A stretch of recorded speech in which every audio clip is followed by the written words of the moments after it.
Marcos resign, palayasin, ikulong. Sana naririnig ng ating mga kaibigan at minamahal na Armed Forces of the Philippines. You are not the Armed Forces of Marcos. You are the Armed Forces of the Filipino people. Maglulundagan ang mga gabinete ni Marcos sa susunod na mga araw sapagkat palubog na ang gobyerno na pinamumuluan ng isang natukoy na kriminal na uri ng presidente. 4,000 flood control projects si Marcos ang nagpa-implement at inaprubahan at pinunduhan mula sa program appropriations. We don't need actually Saldico, but we need only his confirmation testimony. Tandaan natin ang nakalagay sa saligang batas.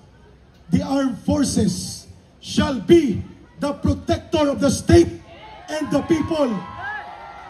And the people is not represented by Marcos. Kanina pa kinikimkim sa damdamin ng taong bayan. Ito ang panawagan sagot sa mga magnanakaw at mandarambong sa kaban ng bayan at natukoy na ang punong kriminal na salarin na may pananagutan kung kaya dumadagundong ang boses ng bayan. Marcos resign! Marcos resign! Marcos resign! Marcos resign! Marcos resign! Marcos resign! Kulang. Marcos resign, palayasin, ikulong. Sundan niyo si Eric. Marcos resign, palayasin, ikulong. Marcos resign, palayasin, ikulong. Marcos resign, palayasin, ikulong. Sana naririnig ng ating mga kaibigan at minamahal na Armed Forces of the Philippines. You are not the Armed Forces of Marcos. You are the Armed Forces of the Filipino people. Ang tao, ang bayan, ngayon ay lumalaban. Ang tao, ang bayan, ngayon ay lumalaban. Ang tao, ang bayan, ngayon ay lumalaban.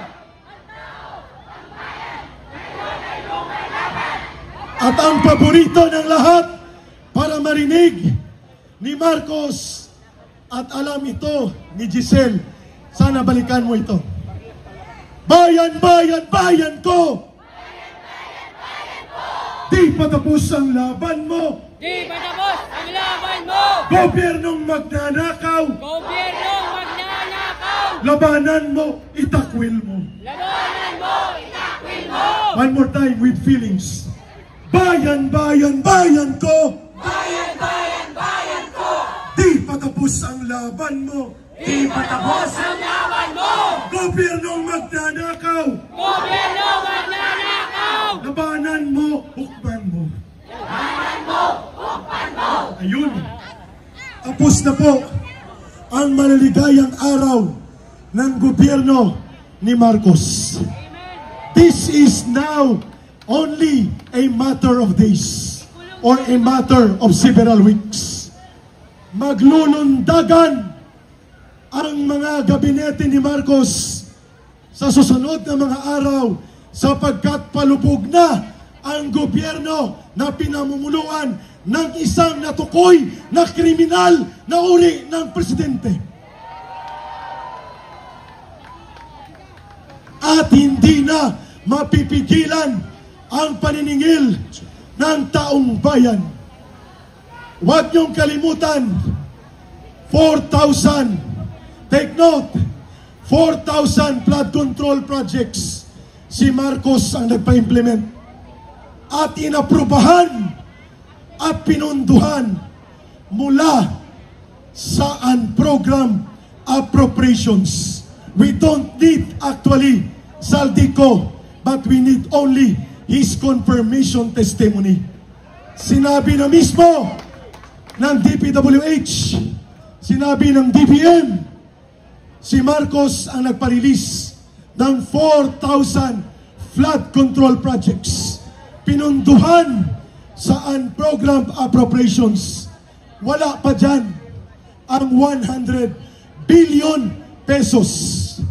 At alam nyo ba, sa Ilocos Norte alone, ito ay hindi mapasusubalian ni Marcos.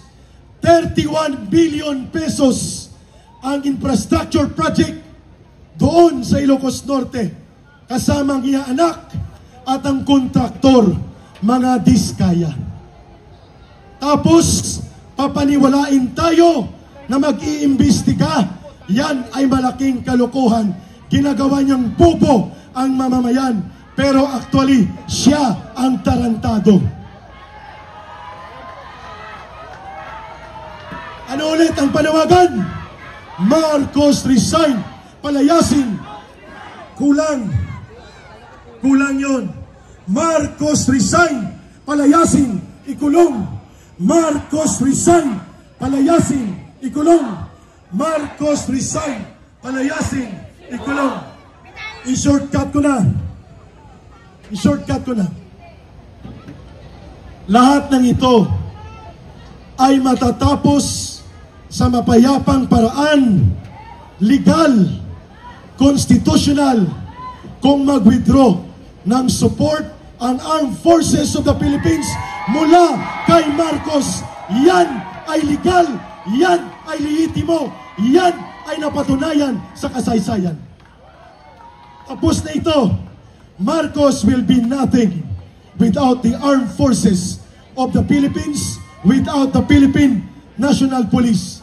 Tandaan natin, ang nakalagay sa saligang batas, the Armed Forces shall be the protector of the state and the people. And the people is not represented by Marcos. The state is not owned by Marcos. The government is not Marcos. The government, the state, belong to the people. Ang tao, ang bayan, ngayon ay lumalaban. Ang tao, ang bayan, ngayon ay lumalaban. Hindi ba rinig? Sabay-sabay, lahat tayo. Ang tao, ang bayan, ngayon ay lumalaban. Ang tao, ang bayan, ngayon ay lumalaban. Lastly, nang mag-withdraw ng support kay Marcos, nang mag-withdraw ng support ang Armed Forces of the Philippines, please, listen well, General Romeo Brawner. Naririnig mo, magkakilala tayo, lumaban tayo, laban sa CPP, NPA, NDF.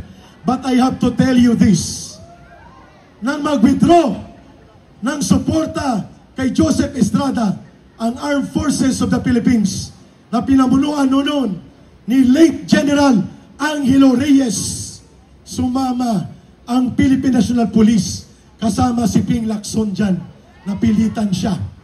Did the Supreme Court declare that that act was kudeta? No!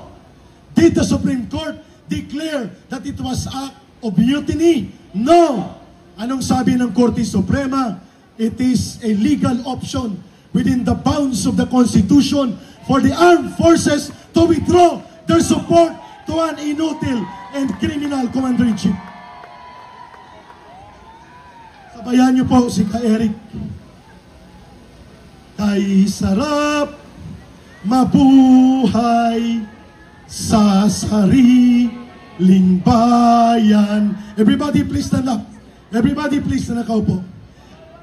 Kay sarap mabuhay sa sariling bayan, kung walang alipin at may kalayaan. Ang bayan sinisil, bukas ay babangon din.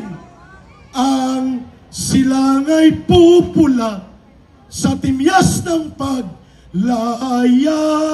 Everybody, ibon mang ilayang lumipad, kulungin mo at umiiyak. Bayan pa kayang sakdal dilag, ang di magnasang baka alpas. Go! Pilipinas kong minumutya, pugad ng luha at dalita, aming adhika. Makita kang sakdal laya, aming adhika. Makita kang sakdal laya. Palalayasin ng taong bayan ang kriminal at mandarambong na gobyerno ni Marcos at Romualdez. Siya na magaganap yun. Wala nang makakapigil sa kasaysayan at pagdaloy ng lakas at puwersa ng mamamayang Pilipino. Mabuhay ang sambayanang Pilipino. Maraming salamat. Walang uwian!